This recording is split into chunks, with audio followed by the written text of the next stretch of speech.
In today's video, I'm going to teach you how to import and export contacts in Outlook.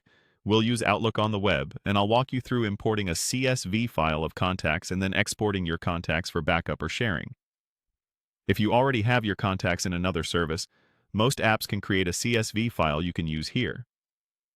Make sure the file is saved as CSV and that key columns like first name, last name, and email are filled in.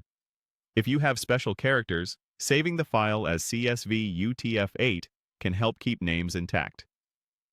Let's get started by opening your browser and going to Google. In the search box, type Outlook. From the results, click the official Outlook website. If you're asked to sign in, go ahead and sign in to the account where you want these contacts to live. First, let's import your contacts. In Outlook, head to your Contacts area, then open the Manage Contacts menu. From there, choose Import Contacts. This opens the Import panel where you'll point Outlook to your CSV file. Click Browse to open your file picker. Navigate to the CSV you prepared earlier, select it, and confirm. Back in Outlook, click Import to begin.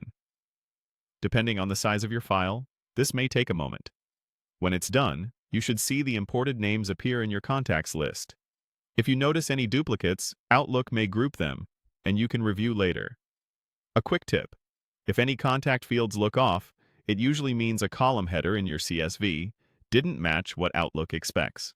You can adjust your CSV and re-import if needed.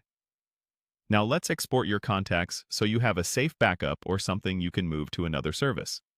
Stay in the Contacts area and open the Manage Contacts menu again. This time, select Export Contacts. You'll see options to choose which contacts to include. If you're not filtering, leave it set to Export All Contacts. When you're ready, click Export. Outlook will create a CSV file and download it to your computer. Keep this file somewhere secure, especially if it contains personal or business information. You can open the CSV in a spreadsheet app to spot check names and emails, but avoid changing the column headers if you plan to import it elsewhere. That's it. You searched for Outlook, opened the website, imported a CSV through Manage Contacts, and then exported your contacts to a fresh CSV. With these steps, you can quickly move contacts between accounts and keep a reliable backup for peace of mind. Thanks for watching, and feel free to replay any section if you want to follow along step by step.